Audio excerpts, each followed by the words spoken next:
विश्व का स्वरूप, विश्व का स्वरूप, ऐसी कई सारी चीजें वहाँ सरलता से समझाई गई हैं। हर्षित जी, आप बुक शेयर कर दीजिए, जो अपनी बुक है ना, अपनी हिंदी वाली, वो शेयर कर दीजिए आप। कर देता हूँ सर, एक मिनट।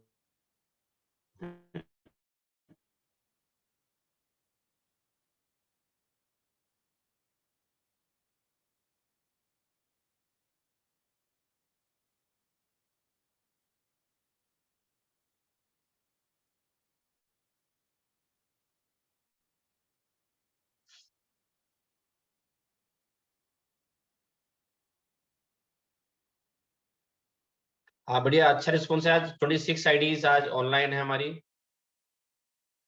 और बहुत अच्छी बात है ये।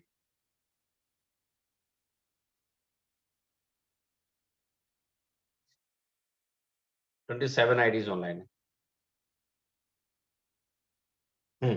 तो अभी जब तक हर्षित जी उसको शेयर कर रहे हैं, मैं आपको बताता जाता हूँ यहाँ से कि हमें पहले तो जैन तत्व समझना क्यों आवश्यक है।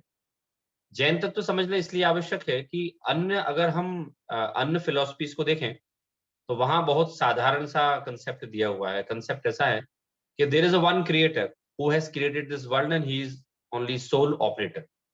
एक कोई है जिसने संसार को बनाया है, और वो ही मात्र जो है वो संसार को चला रहा है। आपके साथ अच्छा बुरा जो भी हो रहा है वो सबका सब उनके हाथ में है। ये तो कॉमन फिलॉसफी है जो कि हम पूरे वर्ल्ड में देखते हैं, मूवीज भी हमें यही बताते हैं। और हम जो किताबें पढ़ते हैं, नॉवल पढ़ते हैं, सब जगह एक ही बात है, कॉमन फिलॉसफी है कि there is a one one person who has created this world. Jain दर्शन इससे कुछ अलग बात करता है। जैन फिलोसफी इससे कुछ अलग बात करती है। तो क्या बात करती है वो, जैन तत्व जो है ना, जैन तत्व, वस्तु जैन तत्व क्या है, तो उसे समझना बहुत आसान भी नहीं है और कठिन भी नहीं है। आपको थोड़ा सा समय देना पड़ेगा उसको समझने के लिए, थोड़ी सी मेहनत करनी पड़ेगी, तब जाके आपको जैन तत्वों से परिचय होने वाला है। तो ये एक मैंने आपको सामान्य सी भूमिका बताई कि जैन तत्व किस तरह से इसमें होने वाला है परिचय। पहला पार्ट निकाल लीजिए अतुल जी इसमें।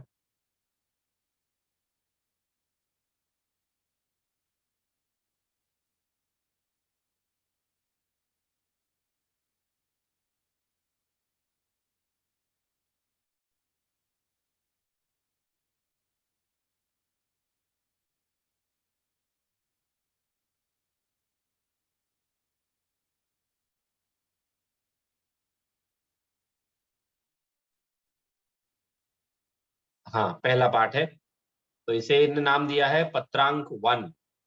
मतलब ये लेटर नंबर 1 है, तत्व प्रवेश के नाम से इन्होंने दिया है। हमारी क्लास का फॉर्मेट ऐसा रहेगा, ऑनलाइन क्लास थोड़ी सी मैं इंटरेक्टिव रखता हूँ, वन वे नहीं रखता हूँ। तो आप लोग थोड़ा सा क्लास के फॉर्मेट से इंट्रोड्यूस हो जाइए कि यहाँ से मैं किसी को बोलूंगा पढ़ने के लिए, तो एक पैराग्राफ पढ़ेंगे, फिर मैं यहाँ से करूंगा। ठीक है, तो उससे क्या होगा, आप सभी का इन्वॉल्वमेंट रहेगा पढ़ने में। वहां जब मैं आया था तो वन वे था, मैं पढ़ रहा था, आप लोग सुन रहे थे। यहाँ टू वे रहेगा। आप लोगों से मैं पढ़ाऊंगा और फिर पूछूंगा भी कि क्या समझ में आया आपको। साथ में आप लोग को कोई क्वेश्चंस हो तो आप लोग पूछ भी सकते हैं कि ये हमें समझ में नहीं आया है। राइट, तो चलिए हम यहाँ से पढ़ना स्टार्ट करते हैं। और सबसे पहले पढ़ने के लिए मैं बोलता हूँ हर्षित जी, आप ही पढ़िए ये। पत्र क्रमांक 1, 11 मई 1991। तत्व प्रवेश। प्रिय रीना एवं मोना, अनेक उत्तम शुभाशीर्वाद। तुम दोनों एक शादी करके और एक पढ़ाई के लिए हमें छोड़कर चली गई हो। मोना, तुम्हारे हॉस्टल में जाने के बाद शुरू शुरू में तुम्हारे खान पान के बारे में, घर छोड़कर तुम्हें अकेला रहना पड़ेगा इस बारे में, तुम वहाँ कैसे एडजस्ट हो सकोगी इस बारे में मुझे अनेक विकल्प आते थे। अब वह चिंता नहीं रही। आजकल हमेशा यही एक ही विकल्प आता है कि अब तुम दोनों सच्चे अर्थ में समाज के संपर्क में रहती हो। जहाँ अनेक धर्मों के, अनेक मतों के लोगों से तुम्हारा संबंध आएगा। उनकी मान्यताएं, उनकी श्रद्धा और अंधश्रद्धा आदि का तुम पर प्रभाव पड़ने की संभावना है। ऐसे प्रसंग में सनातन सत्य धर्म क्या है, यह तुम्हें बताने की आवश्यकता भासित होती है। घर के संस्कार, थोड़ा बहुत तत्व श्रवण का लाभ तुम्हें बचपन से ही है। इस वजह से अपना धर्म, अपना देव, अपना कुलाचार ऐसे ऐसा समझकर वे बातें तुम्हें आदरणीय और उत्तम लगती होगी। लेकिन अब वही बातें सचमुच योग्य है या नहीं, तत्व न्याय मुक्त है या नहीं, ये आदि का परीक्षा पूर्वक प्रतीति करनी चाहिए। आगे हाँ देखिए, कितना इंटरेस्टिंग वे में इनने लिखा है इसको। स्टार्टिंग इनने कितने इंटरेस्टिंग वे से की है। एक सिचुएशन बनाई है कि भाई रीना मोना इनकी बेटी हैं और उनने उनको थोड़ा सा कुछ लिखा है।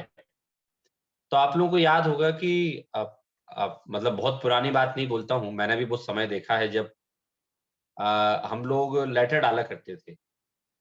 मैं जब स्मारक में पढ़ता था तो मुझे अच्छे से याद है 1996, 97, 2000 तक, 2001 तक घर पे डालना, बात करनी हो तो लेटर डालना पड़ता था।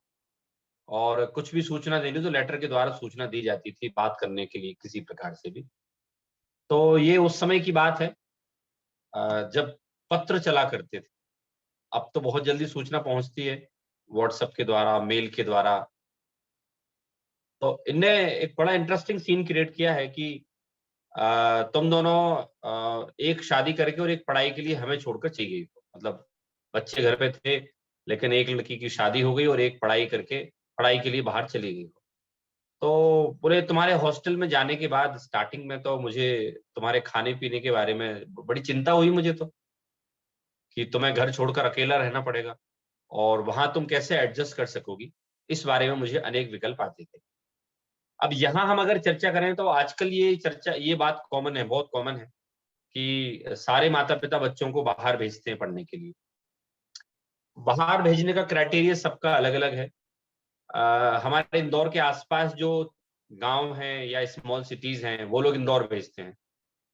इंदौर वाले फिर अहमदाबाद, पुणे, दिल्ली, गुड़गांव, बॉम्बे यहाँ भेजते हैं।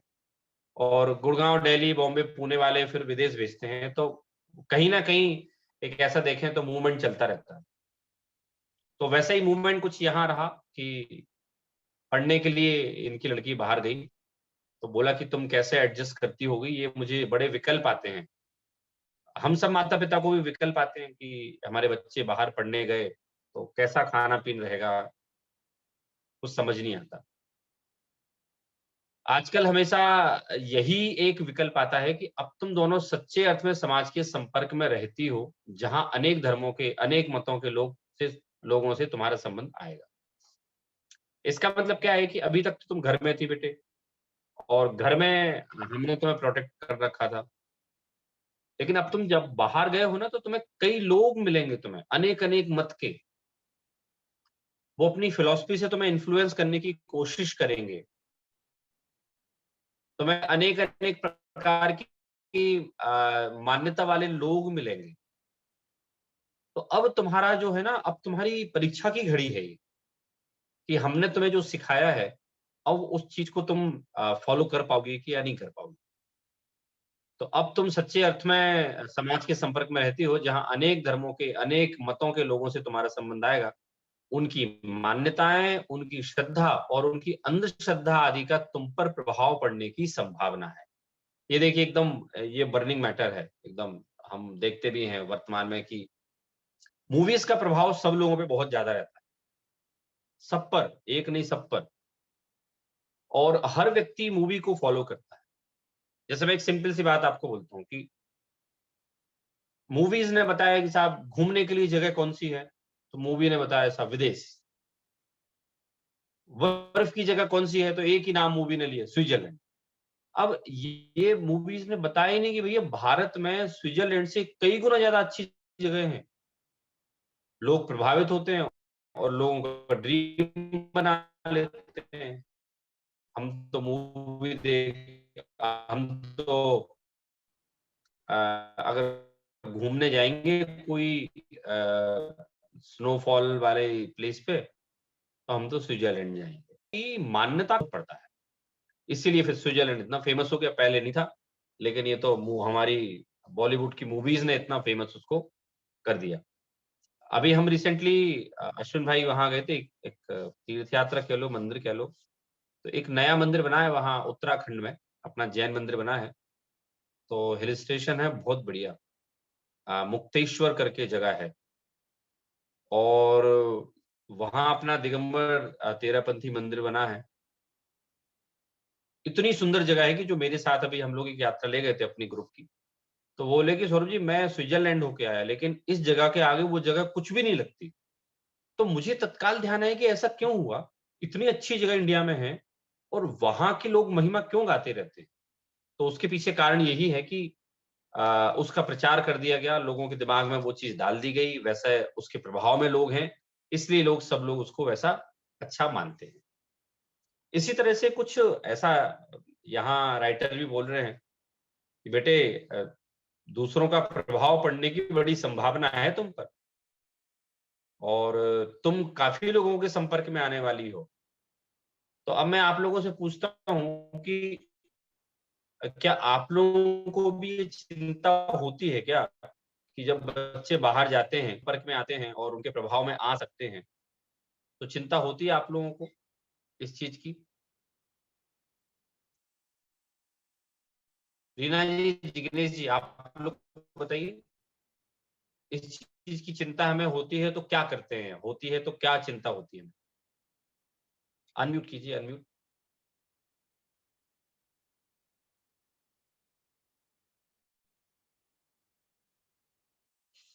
हाँ, रीना जी, जिग्नेश जी दिख रहे हैं मुझे, उनसे मैंने क्वेश्चन किया। हमारी इंटरेक्टिव क्लास होगी, इसलिए आप लोग तैयार रहिए, मैं कभी भी किसी से भी कुछ पूछ सकता हूँ, है ना? हाँ, चिंता तो रहती है, बच्ची यहाँ बाहर जाती है तो हमारी। अभी हाल ही तो फिर में हम हमारी बड़ी बेटी अभी टूर पे गई है, तो हमने बोला है कि जैन खाना ही खाना है, और अच्छा। वहाँ उदयपुर वगैरह घूमने गए। बोल के भी जाए भी जैन खाना मिले तो ही खाना है, साथ में लेके भी गई है। तब स्कूल से टूर में गए हुए हैं, वो चिंता तो बहुत रहती है। बाकी यहाँ पे हमारा पाठशाला वगैरह सब चलता है, उसमें उनको संस्कार तो अच्छे मिल ही जाते हैं जैन के। हम्म। हाँ, तो यहाँ राइटर यही तो बोल रहे हैं कि अब तुम्हारी परीक्षा की घड़ी है, क्योंकि हाँ। देखिए ये फैक्ट है कि हम अपने बच्चों को घर में कैद करके तो नहीं रख सकते ना, उनको हमें बाहर भेजना ही पड़ेगा। और बाहर भेजेंगे तो वो दूसरों के संपर्क में आएंगे आएंगे, ऐसा नहीं हो सकता कि वो दूसरों के संपर्क में नहीं आए, संपर्क में आएंगे। तो यहाँ राइटर क्या बोल रहे हैं कि अब मैं बिल्कुल आश्वस्त हूं इस चीज से कि तुमने चूंकि यहां से संस्कार लेके गई हो, तो वहां तुम्हारे भटकने के चांसेस नहीं है। तो हम लोगों के लिए भी एक यहाँ मार्गदर्शन दिया जा रहा है कि बच्चों को हम संस्कारित करें, उनको रोके नहीं। ठीक है,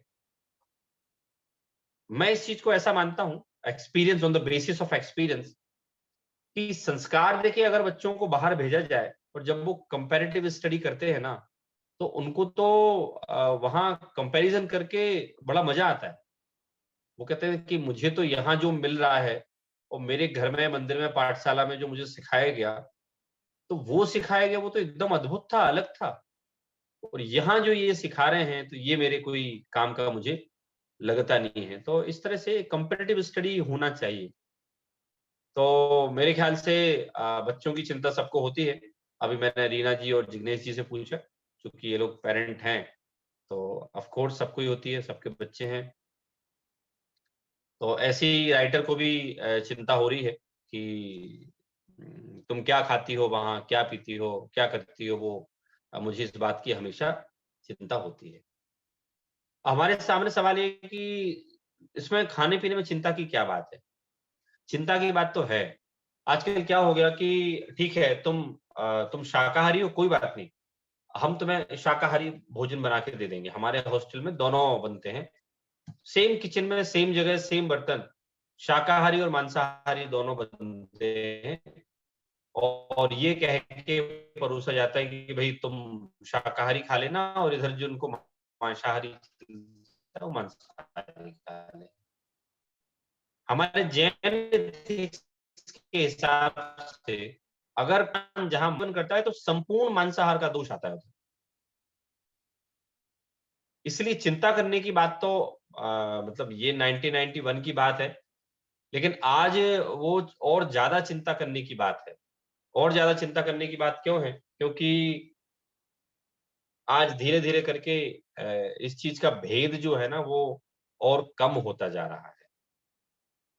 तो राइटर यहाँ कह रहे हैं कि बेटा चिंता मुझे बहुत होती है तुम लोगों की, लेकिन अब उतनी भी नहीं है, क्योंकि अब मैंने तुम्हें संस्कार देके भेजे हैं, तो तुम उस हिसाब से परिवर्तन करो। उनकी मान्यताएं, उनकी श्रद्धा और अंधश्रद्धा आदि का तुम पर प्रभाव पड़ने की संभावना। तो यहाँ कहा कि बेटे उनकी मान्यताओं का तुम पे प्रभाव पड़ने का बहुत संभावना। आप लोगों को मैं एक बहुत कॉमन चीज बताता हूँ, जैसे आप लोगों की कॉलेज और स्कूलिंग एक अलग कैटेगरी की हुई, आजकल के बच्चों की एक अलग कैटेगरी की हो रही है। इन लोगों को जो दूसरे लोग होते हैं, दूसरे बच्चे होते हैं, दूसरे संस्कार के, वे बुरे से बुरे काम को ये कह के करने के लिए प्रेरित करते हैं, मोटिवेट करते हैं, सब चलता है। मॉडर्न जमाना है, सब चलता है। तुम कौन से पुराने जमाने में उलझे हुए हो? मॉडर्न जमाना है, सब चलता है। चलता चलता के चक्कर में जो बच्चा कमजोर होगा वो बच्चा गड़बड़ कर देगा। तो यहाँ यही बता रहे राइटर कि अब तुम्हारा जो संपर्क है ना, कई प्रकार की मान्यताओं वाले लोगों से होने वाला है। उनकी बहुत सारे लोगों की अंधश्रद्धा भी रहेगी, और श्रद्धा रहेगी, अंधश्रद्धा रहेगी, कुतर्क रहेंगे। तो तुम्हारी उन सबके संपर्क में आने की बहुत बड़ी संभावना है। क्यों संभावना है ये? आप लोग जानते हैं क्यों संभावना है ये? क्योंकि 100% जो लोग हैं, वो 100% लोग वही वाले लोग हैं। कौन सी मान्यता वाले लोग हैं? जो कि गलत बात का पोषण करते हैं। सारे लोग वही लोग हैं। इसलिए हमारे बच्चों की वैसे पढ़ने की संभावना बहुत ज्यादा है। चलिए इसमें से एक मैं क्वेश्चन पूछता हूं, आप लोग आंसर दीजिए। धवल जी शाह मुझे दिख रहे हैं कि बच्चों की तो ठीक है, लेकिन हमारे संपर्क में भी काफी लोग आते हैं जिनकी मान्यताएं, श्रद्धा, अंधश्रद्धा हमें सुनने को मिलती हैं। तो हम पर उनका कितना प्रभाव पड़ता है और आप उससे कैसे निपटते हैं? धवल जी। असर तो पड़ता ही है सर जी। हमारे आजू बाजू के माहौल में ऐसा ही रहता है ज्यादातर। तो ये हम जाते हैं यहाँ पंडित जी से मिलते, स्वाध्याय वगैरह करते हैं, तो अपना स्ट्रगल रहता है यूं कि हम आगे नहीं जाए यूं। तो उसमें हमें कुछ कंफ्यूजन होती है क्या, जब लोगों की श्रद्धा, अंधश्रद्धा से हमारा पाला पड़ता है? ये अगर हम जॉब पे जाते हैं, उनके साथ बैठते हैं और खाना वाना टिफिन खोलते हैं, तो हमारा अलग रहता है पूरा। तो भी कंफ्यूजन रहता है पूरा कि आप ये नहीं खाते, ये नहीं खाते, ऐसा क्यों करते हैं, यूं उस पे क्या है, ये सब आर्गुमेंट रहता ही है पूरा यूं। हाँ, बराबर है। फिर उनकी काफी सारी मान्यताएं होती होंगी, ऐसा करने से ऐसा हो जाता है, ऐसा करने से ऐसा हो जाता है। सही बात है, सही होता है। बढ़िया। तो आपका कहना है कि स्वाध्याय करते रहते हैं तो उसके प्रभाव आने की संभावना कम होती है, राइट? सही बात। हाँ, ठीक है। तो बढ़िया, धवल जी ने एक अच्छा एक उत्तर दिया हमें कि बच्चे तो प्रभाव में आने की संभावना है ही, क्योंकि वो तो दिन रात स्कूल में, कॉलेज में रह रहे हैं। लेकिन हमारे संपर्क में भी सारे इसी प्रकार के लोग आते हैं। हमारे संपर्क में भी जितने लोग हैं, सबकी मान्यता करीब करीब ऐसी होती है। कैसी होती है मान्यता? कि अगर आप ऐसा करेंगे तो ऐसा हो जाएगा। इसलिए आप देखो, अन्य मतावलंबियों के धार्मिक स्थलों पर कितनी भीड़ आती है। 3-3, 4-4 लाख। अभी जो आपके गुजरात में पावागढ़ है, पावागढ़ में अभी 2 महीने पहले 4.5 लाख लोग थे एक दिन में।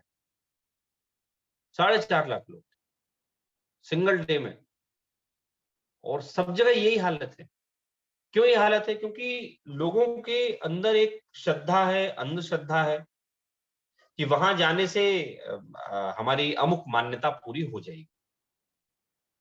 तो यहाँ जो राइटर अपनी बेटी को कह रहे हैं कि देखो बेटा, बहुत सारे लोग संपर्क में आएंगे तुम्हारे, और उनकी श्रद्धा और अंधश्रद्धा से तुम्हारा पाला पड़ने वाला है।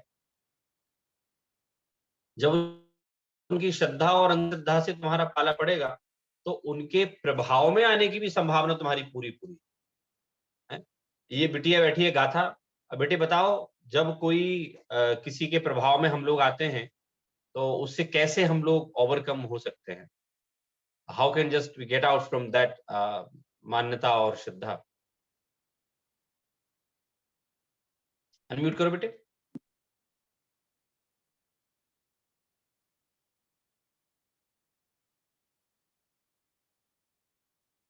आवाज नहीं आ रही गाथा, आवाज नहीं आ रही।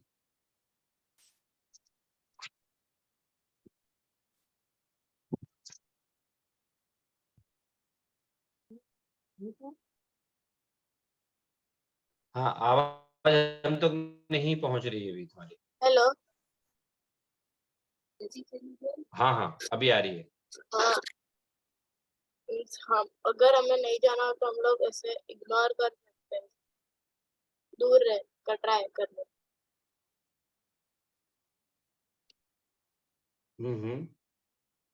तो उसमें कुछ प्रॉब्लम नहीं आती हमें? अगर हम ऐसा करते हैं, इग्नोर करते हैं, तो हमें प्रॉब्लम नहीं आती कुछ? वही तो कंट्रोल करना है ना, वो तो आएगी प्रॉब्लम। बहुत बढ़िया। तो देखिए, ये बिटिया ने ये बताया कि हमें प्रॉब्लम तो आती है और आएगी, लेकिन हमें वही तो कंट्रोल करना है। तो ये बहुत बढ़िया बात है कि हमें उसी चीज को हमें कंट्रोल करना है कि जो प्रॉब्लम है वो तो प्रॉब्लम है और आने वाली है वो तो यहाँ राइटर इसी बात को कह रहे हैं कि प्रभाव पड़ने की बड़ी संभावना है। तो बच्चों पर, लेकिन हम पर भी प्रभाव पड़ जाता है जब हम मूवीज के बड़े इफेक्टिव सीन्स देखते हैं कि कोई बीमार था और भगवान की उनने भक्ति की, थोड़ी आरती की, थोड़ी सी उन्हें और कुछ किया, और वो व्यक्ति मरीज जो है ना वो सही हो गया।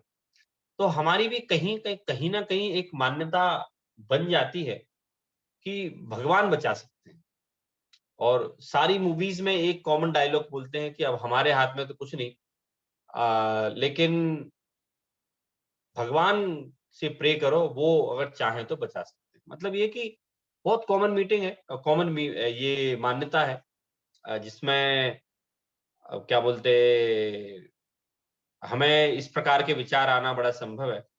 ऐसे प्रसंग में सनातन सत्य धर्म क्या है, यह तुम्हें बताने की आवश्यकता भासित होती है।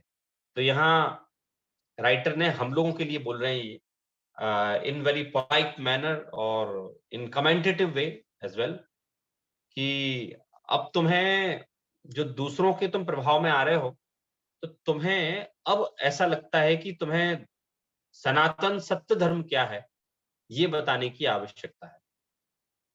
तो इस क्लास का लगने का उद्देश्य भी यही है कि मूल जनागम क्या है, जैन सिद्धांत क्या है, तो अब बताने की आवश्यकता है।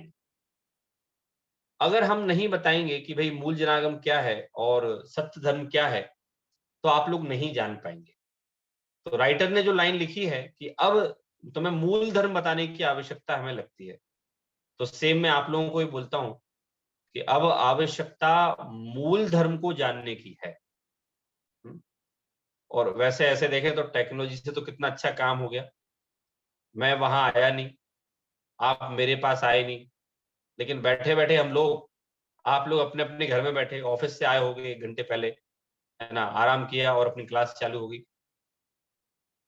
तो ऐसे देखें टेक्नोलॉजी का फायदा बड़ा है हमें, लेकिन किसको उसका फायदा मिलेगा? जो व्यक्ति तत्व को समझने में उसका प्रयोग करेगा उसको फायदा मिलेगा, और जो नहीं करेगा उसको फायदा मिलने वाला नहीं है। तो यहां ये कह रहे हैं कि अब समय आ गया है, अब तुम्हें तत्व समझना पड़ेगा।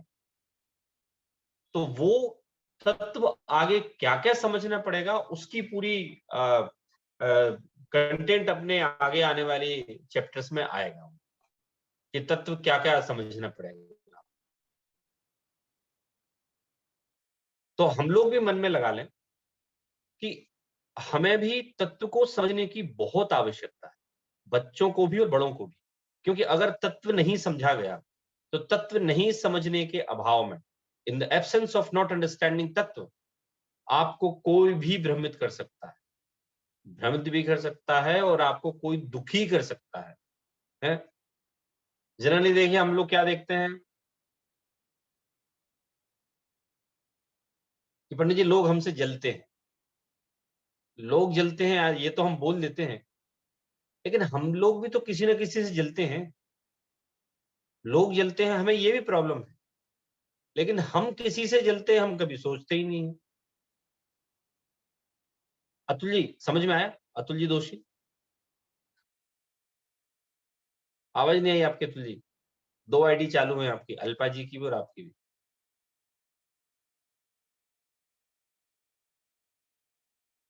हाँ, तो रीना जी आप बताइए, तत्व नहीं समझेंगे तो ये जो कॉमन समस्याएं हैं ये आएंगी कि नहीं आएंगी?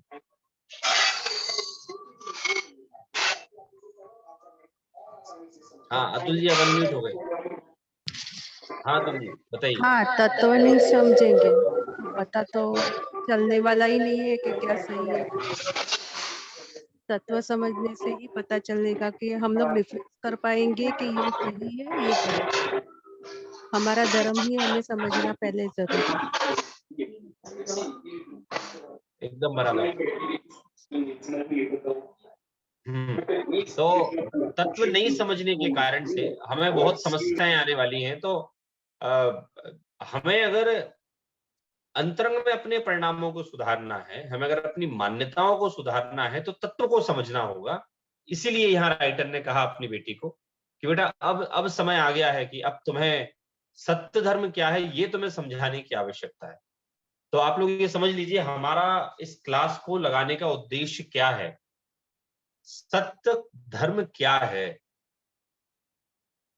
सत्य धर्म को आप सब तक पहुंचाना, जिनदेव के द्वारा बताई गई वाणी को आप सब तक पहुंचाना ही इस क्लास का उद्देश्य है।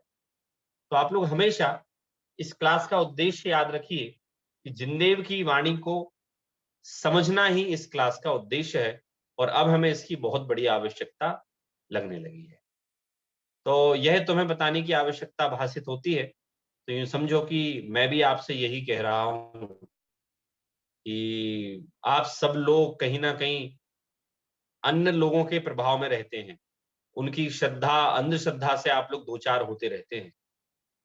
तो अब ये बताने की आवश्यकता है कि आप सत्य धर्म क्या है, कैसे आप वस्तु के सही स्वरूप को समझ सकते हैं, कैसे आप उल्टी मान्यताओं को छोड़ सकते हैं, ये बताने की आवश्यकता है। तो घर के संस्कार, थोड़ा बहुत तत्व श्रवण का लाभ तुम्हें बचपन से ही है, ठीक है? तो घर के संस्कार बचपन से है कि कुछ लोगों को है?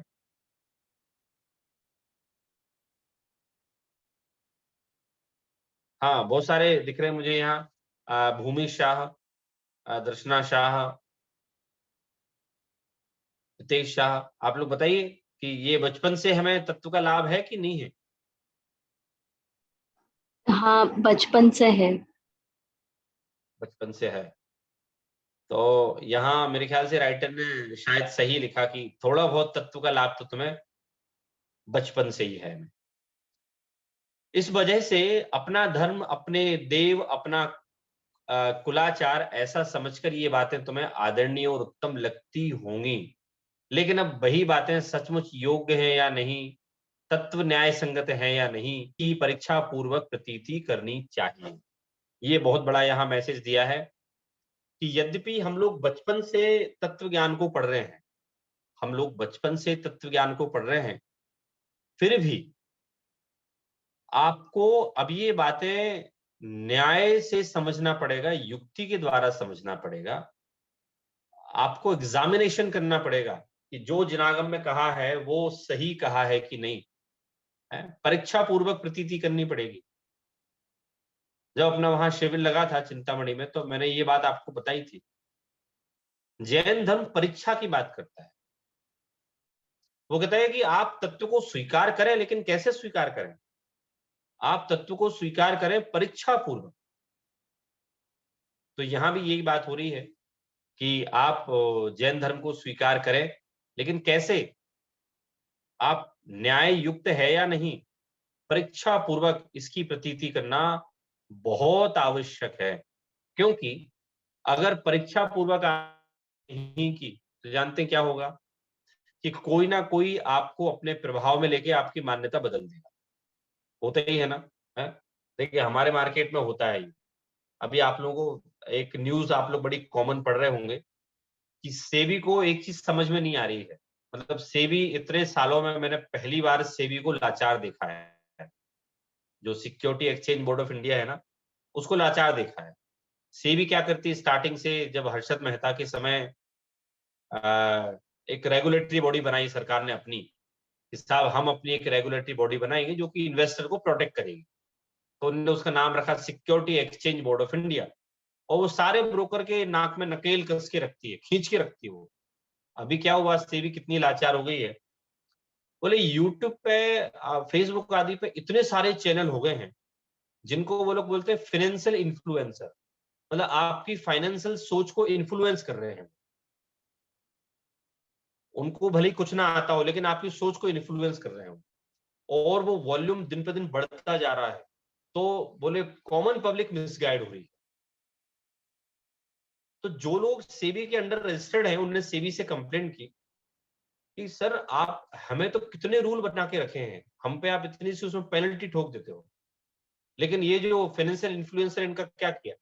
तो सेबी को समझ ही नहीं आ रहा उनको कैसे रोके। क्यों? कि वो तो साहब यूट्यूब चैनल है, वो तो पैसे भी नहीं लेते, वो तो फ्री में ज्ञान बांटते रहते हैं, लोग सुनते रहते हैं और वैसा काम करते रहते हैं। अब वो क्या डिसीजन लाएगी क्या नहीं लाएगी वो देखते हैं, वो रोज डिस्कशन चल ही रहा है। तो ऐसे ही पता है हमारी मान्यता को भी रोज कई लोग इन्फ्लुएंस कर रहे हैं यूट्यूब के माध्यम से। हमारे ऑफिस में, घर में, स्कूल में, कॉलेज में हमारी मान्यता को प्रतिदिन इन्फ्लुएंस किया जा रहा है। हमारे दिमाग को प्रतिदिन इन्फ्लुएंस में लिया जा रहा है।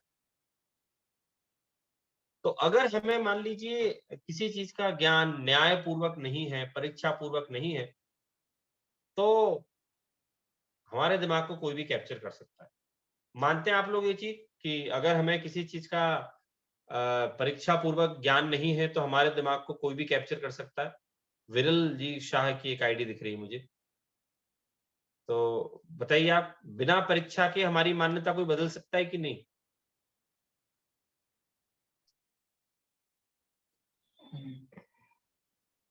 बदल सकता हाँ, है, आप क्या बदल सकता है? क्यों बदल सकता है? क्योंकि हमें सच क्या है उसका पता नहीं है, तो कोई भी हमको उसकी बातों में उलझा सकता है। वेरी गुड, बहुत बढ़िया। सम्यक शाह आप बताइए, किसी भी चीज में तर्क के द्वारा समझना क्यों आवश्यक है? एक मुझे आईडी दिख रही है सम्यक शाह।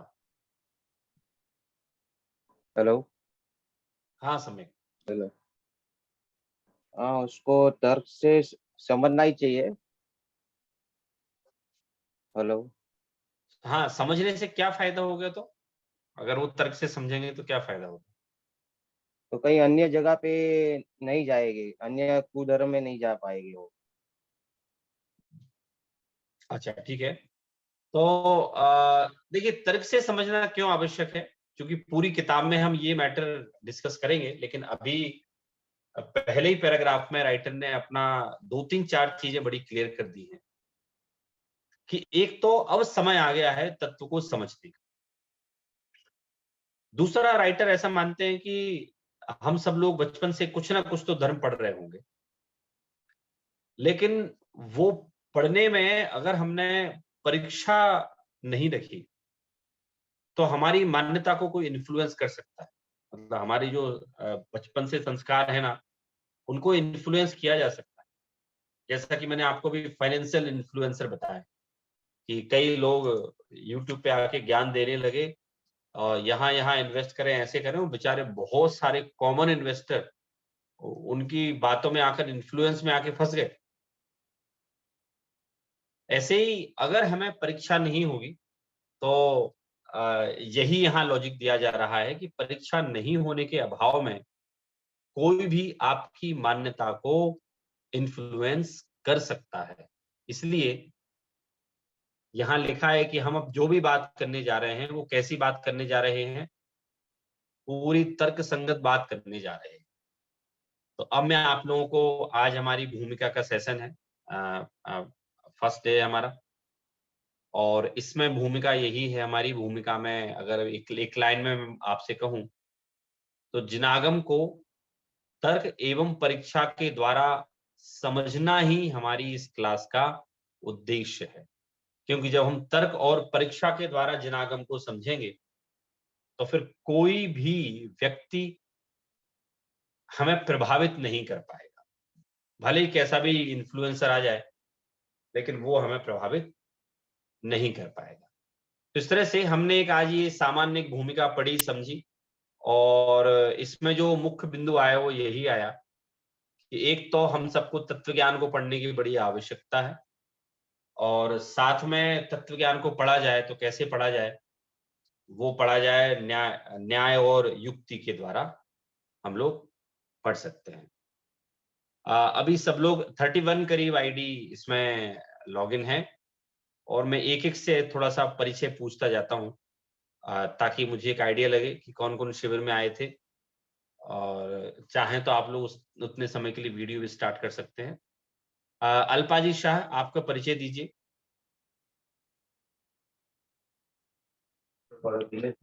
अल्पा की जगह पे मैं हूँ अतुल दोषी। अच्छा, दोषी जी हैं, ठीक है। अतुल जी आपका परिचय दीजिए। मैं जानता हूँ आपको, फिर भी आप परिचय दीजिए। अतुल दोषी, इधर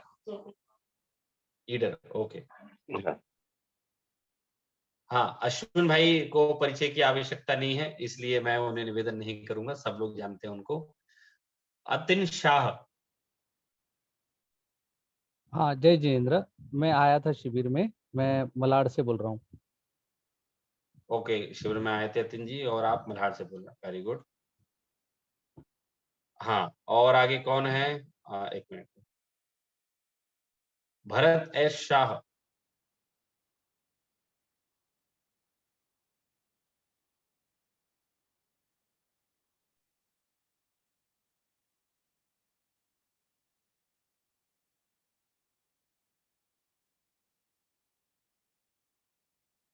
हाँ, भरत जी नहीं है क्या? चलिए, कोई बात नहीं। भूमि शाह। भावेश शाह है ऊपर। भावेश शाह, ठीक है। शिविर में आए थे आप? हाँ, भावेश शाह, जलगांव से हूँ मैं। शिविर अटेंड किया था। अच्छा, ठीक है भावेश जी, ओके। हाँ, जलगांव से याद आ गया मेरे को।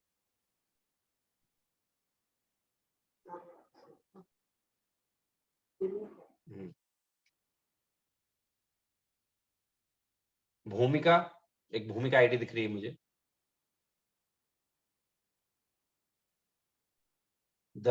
दर्शना शाह। भूमिका गांधी, बैंकॉक। ओके, भूमिका जी बैंकॉक। आप आए थे क्या क्लास? वो पहले आए थे क्या आप उधर शिविर में आए थे क्या भूमिका जी? नहीं, मैं नहीं आई थी शिविर में। अच्छा, आप शिविर में नहीं आए थे आप? नहीं। तो ये क्लास के बारे में आपको कैसे ज्ञात हुआ, मालूम चला? मुझे पता चला मेरे भाई से, वितराग वहां पे आए थे, मेरे मम्मी पापा सब लोग थे वहां पे, उन्होंने मुझे बोला। Okay, good good good. आप लोग जानते हैं भूमिका को सब लोग? अश्विन भाई, अतुल भाई? हम जानते हैं। चलिए, मतलब बढ़िया, आप लोग जानते हैं, गुड। हाँ, आगे बढ़िया। भूमिका जी, आप क्लास रेगुलर अटेंड कीजिए, आप शिविर में नहीं आए थे, आपको बड़ा मजा आने वाला है। हाँ, धवल शाह।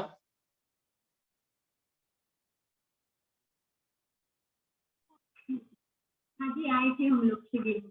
हिम्मतनगर से। ओके, हिम्मतनगर से, पास से आए थे आप, गुड। दीप्ति करके है एक आईडी में पास।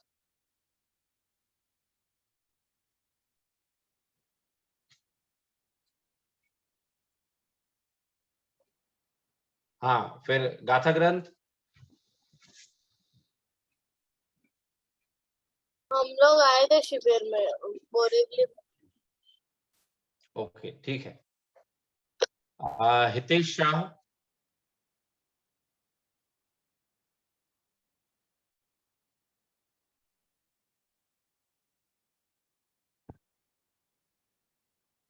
हाँ, किंतल शाह और कृणेश शाह।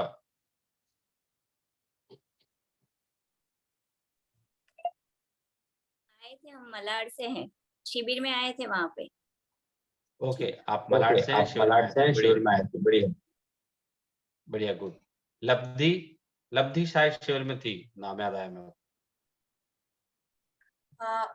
हाँ मैं आई थी शिविर में मुंबई। Okay, good.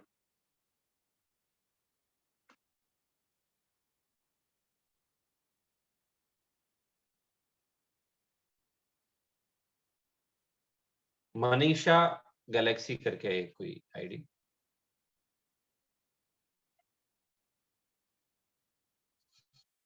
नैना शाह।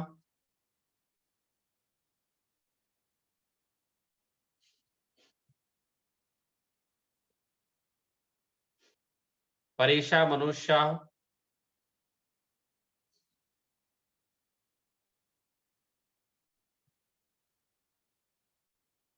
प्रख्याल शाह।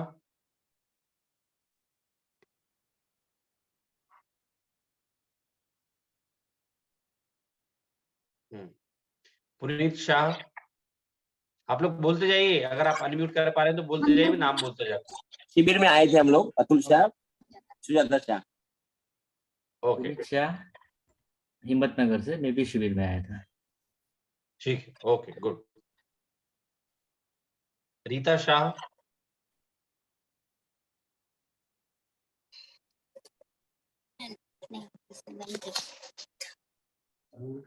मैं भी आई थी शिविर में मलाड से। ओके, मलाड से, गुड। सम्यक शाह।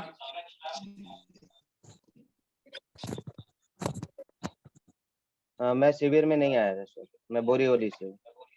अच्छा, आप शिविर में नहीं आए। बढ़िया, चलिए, क्लास में आ गए तो शिविर की पूर्ति हो जाएगी आपकी। और प्रवीण जी।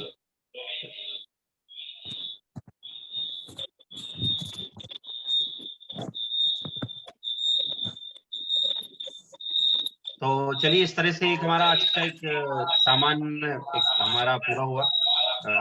एक इंट्रोडक्शन सेशन भी हुआ हमारा। इंट्रोडक्शन सेशन भी हमारा हुआ, और साथ में पहला चैप्टर हमारा चालू हुआ, तो उसमें ये बताया गया कि अब हमें तत्व ज्ञान को समझने की आवश्यकता है। लेकिन हम वो तत्व ज्ञान कैसे समझने वाले हैं? परीक्षा पूर्वक, तर्कों के द्वारा, युक्ति के द्वारा। तो आप सब लोग तैयार हो जाइए, बढ़िया मूड बना लीजिए कि अब हमारी सैटरडे की इस क्लास में हम लोग तत्व ज्ञान को तर्कों और युक्ति के द्वारा समझने वाले हैं। आप लोग बिल्कुल चिंता मत कीजिए, क्लास में कभी भी कोई भी क्वेश्चन हो आप लोग पूछ सकते हैं, कोई समस्या हो बिल्कुल बता सकते हैं आप लोग। तो हमारी ये इंटरेक्टिव सेशन रहेगा। मैं यहाँ से बोलूंगा, आप लोग को भी प्रश्न होते हैं तो आप लोग बताइए और मैं भी पूछूंगा। अश्विन भाई साहे कुछ कहना चाहते हैं? अश्विन भाई बोलिए, अनम्यूट कीजिए, अनम्यूट। जय जिनेन्द्र। सबको आध्यात्मिक शिविर के सब मेंबरों को जय जिनेन्द्र। मुझे थोड़ा इतना कहना है कि जो ने वीडियो बंद रखा है वो सब वीडियो आप खोल के रखें, तो एक परिचय रहे और एक्टिव रहे व्यक्ति। वीडियो बंद करके नहीं सुने, क्योंकि वो सुन रहे हैं कि नहीं सुन रहे वो भी हमें पता चलना चाहिए। ये मेरी थोड़ी बस अपील थी। और आज का विषय बहुत बढ़िया लगा है। मतलब आपने ये मेन कहा कि भी तत्व ज्ञान क्यों करना चाहिए। अगर तत्व ज्ञान नहीं होगा तो अंधश्रद्धा होने का और अपना कहीं भी हम इम्प्रेस होने का पूरा चांस है। और इसलिए तत्व ज्ञान हमें पढ़ना चाहिए, तत्व ज्ञान करना चाहिए।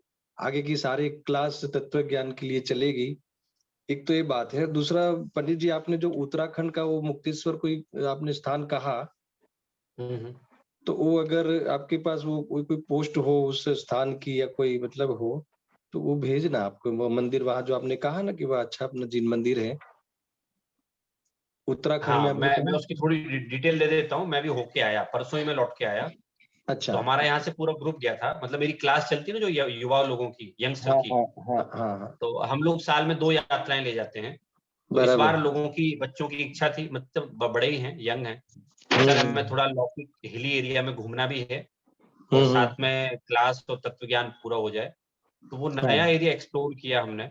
बढ़िया, और इतना बढ़िया एरिया है वो, क्लीन एयर, हिली एरिया, अपना मंदिर पूरा शुद्ध तेरापंथी मंदिर मिल गया और जैन विधि का पूरा भोजन मिल गया, क्योंकि वो जैन संचालक हैं उसके। और घूमने में लोगों को बड़ा मजा आया। तो क्लासेस भी चली हमारी, शाम को हमने भक्ति की, तो दिन भर हम लोग घूमे। वहाँ नैनीताल है, नकुची ताल है, काफी सारी इंटरेस्टिंग जगह है वो। बराबर। वो मंदिर जो तो वहाँ वहाँ आप लोग बराबर जाइए और आप लोग मुझसे जाना चाहें तो संपर्क कीजिए। मैं डिटेल आपको ग्रुप पे डाल दूंगा। डिटेल डाल देना। सही। अरे ग्रुप में फोटो भी डालो तो सब देख सकेंगे ना। फोटो डालूंगा, बिल्कुल मैं अपनी फोटो तो अच्छा। डाल दूंगा। नहीं, आपकी नहीं, मंदिर जी की। नहीं, मंदिर जी में मैं रहूंगा ना, लेकिन भगवान के साथ में। वो सही बात है। ठीक। और ये तो अपने अपने जितने भी भाई बहन हैं जो आज नहीं जुड़ पाए हैं, वो अब सब जो आजू बाजू में उसको बोलो, सब जुड़े। और अब जो अपना ये नया प्रयास है उसको सार्थक बनाए, ऐसी मेरी नम्र अपील है। आपके आजू बाजू में और आपके जितने भी जो अपने मुमुक्ष भाई है उसको भी बताओ कि भाई अपना ये नया क्लास शुरू हुआ है, हर सैटरडे को होएगा 9 से 10। ऐसी करके अपने जो नेक्स्ट शिविर है अपनी, उसमें से ज्यादा लोग जुड़े, ऐसे मेरी भावना है। जय जिनेंद्र सबको। देखिए, 1 क्लिक में आप लोग जुड़ सकते हैं। 1 क्लिक में you can enter in the class. आपको कोई गाड़ी नहीं चलाना, दौड़ नहीं लगाना। 1 क्लिक आपने दबाई and you are in the class. अगर आपको बाहर भी जाना है तो 1 क्लिक में you can go out from the class. So it is the class of 1 click only. ठीक है, तो आप सभी का पहले सेशन में स्वागत है। और आप सभी लोग आशा करते हैं कि जो हमारा उद्देश्य है तत्व ज्ञान को युक्ति के द्वारा समझने का, वो हमारा उद्देश्य हम सब लोग पूरा करेंगे। मैं समझाकर और आप लोग समझकर। तो चलिए जिनवाणी स्तुति लेते हैं हम लोग और समाप्त करते हैं। जावाणी के ज्ञान तैं सूझे लोकालो, सोवाणी मस्तक नमो सदा देते हूँ ढो, सदा देते हूँ ढो। जय जिनेंद्र सभी को। नेक्स्ट सैटरडे सेम टाइम हम लोग मिलेंगे। मीनवाइल आपको कोई क्यूरी हो तो आप लोग ग्रुप पे भेज सकते हैं, हम उसको आंसर अगली क्लास में देंगे। जय जिनेंद्र सभी को। जय जिनेंद्र।